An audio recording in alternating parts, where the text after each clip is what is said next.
Haleluya. Kemuliaan hanya bagi Allah yang sudah menggenapi janji dengan mencurahkan Roh Kudus, Roh penolong, Roh penghibur bagi kita. Jemaat Tuhan, Shalom. Kita ada dalam perayaan Pentakosta pertama hari ini. Meskipun cuaca hujan, tapi Ibu Bapak tetap datang berjumpa dengan Tuhan dalam kerinduan. Berbahagialah setiap orang yang senantiasa membawa hidupnya untuk berjumpa dengan Tuhan. Besok kita akan merayakan Pentakosta kedua, dan di dalam Jumat Solar ibadah Pentakosta kedua itu akan dilaksanakan jam 6 subuh.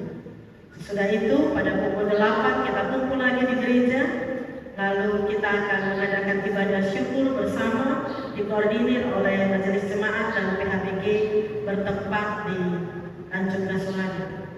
Jadi kita ada dalam sukacita, rasa syukur karena Roh Kudus memimpin hidup kita.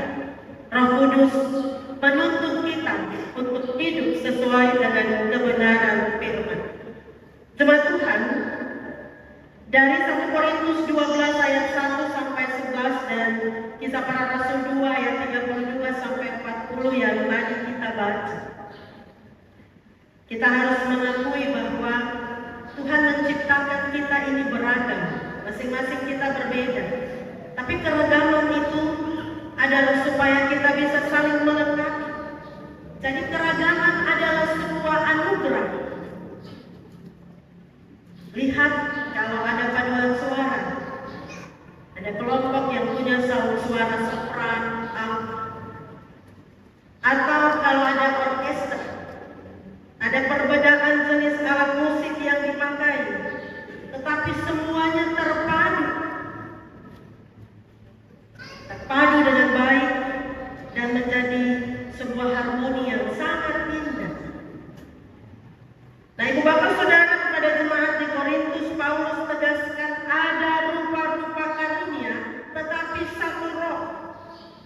Dalam khotbah Petrus di Kisah Para Rasul juga ditegaskan bahwa karya Roh Kudus itu membawa setiap orang percaya untuk bertobat, dan orang percaya yang bertobat itu menerima pemberian karunia yang bersumber dari Roh Kudus.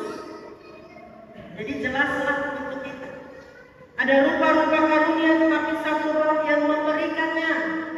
Ada rupa-rupa pelayanan tetapi satu Tuhan yang dilayani. Ada rupa-rupa perbuatan ajaib tetapi hanya satu Allah yang mengerjakannya. Nah, tema kita pada perayaan Pentakosta pertama ini adalah rupa-rupa karunia tetapi satu roh. Dalam teks kita ini, kata karunia memakai kata Yunani karismata.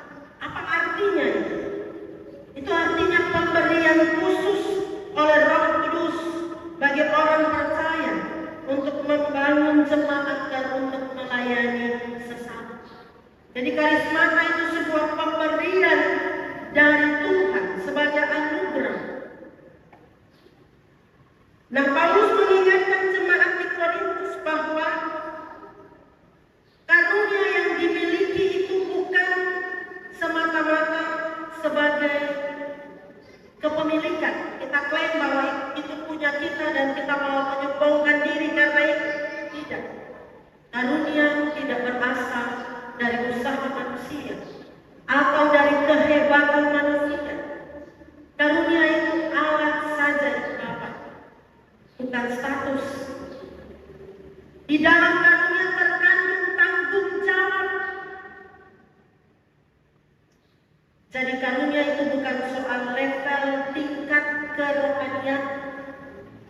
Yang berbahasa roh itu dong lebih hebat, mengejar. Gereja-gereja yang punya bahasa roh itu dong yang ada Roh Kudus. Yang terada itu tidak. Tidak, Ibu Bapak Saudara. Karunia apapun tidak lebih istimewa satu dengan yang lain. Semua sama sebagai pemberian dari roh yang sama. Paulus menegur jemaat di Korintus. Rupanya jemaat di Korintus begitu, menganggap satu karunia lebih penting ada yang seperti itu.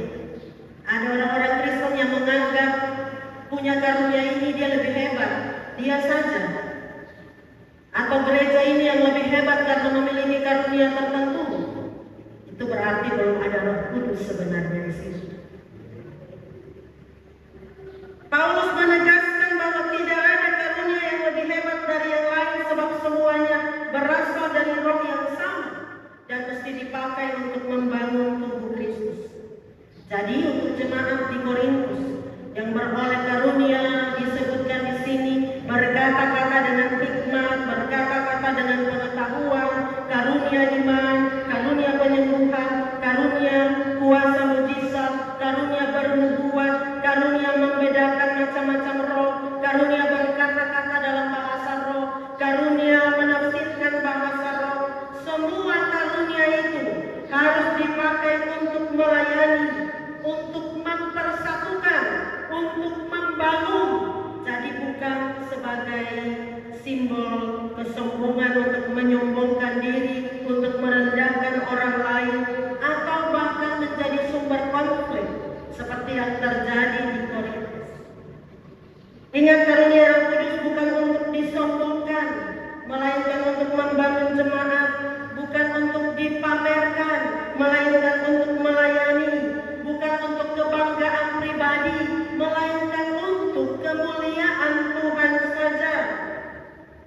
Ada rupa-rupa karunia, tetapi tiap-tiap karunia itu tidak berdiri sendiri, karena semuanya saling melengkapi untuk kepentingan bersama. Di sebuah bengkel tukang kayu, ibu bapak saudara, alat-alat dari tukang kayu ini mau pipit rapat. Tapi peralatan-peralatan itu bertengkar. Siapa yang pantas untuk pimpin rapat itu? Kapak maju ke muka dan bilang, saya yang harus pimpin rapat ini.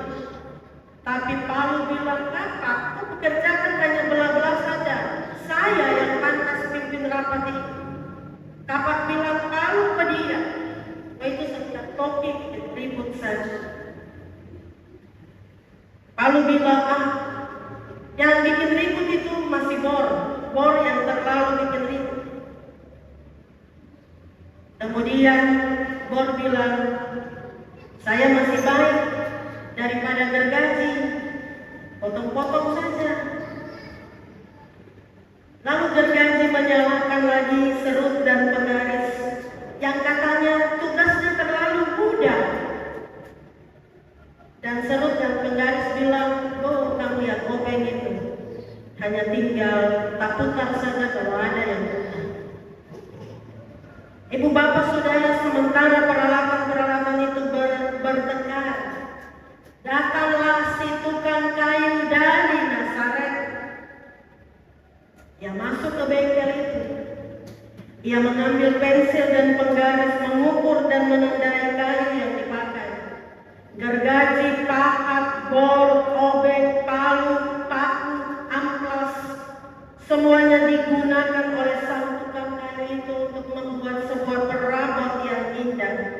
Hasil perpaduan dari fungsi masing-masing alat itu, tetapi juga kerja bersama dari peralatan itu. Nah, ibu bapak saudara, ibarat alat-alat yang tetap berada dalam bengkel sang tukang kayu dari Nazaret, demikian juga saya dan ibu bapak saudara, setiap karunia yang diberikannya hendaknya tidak dipakai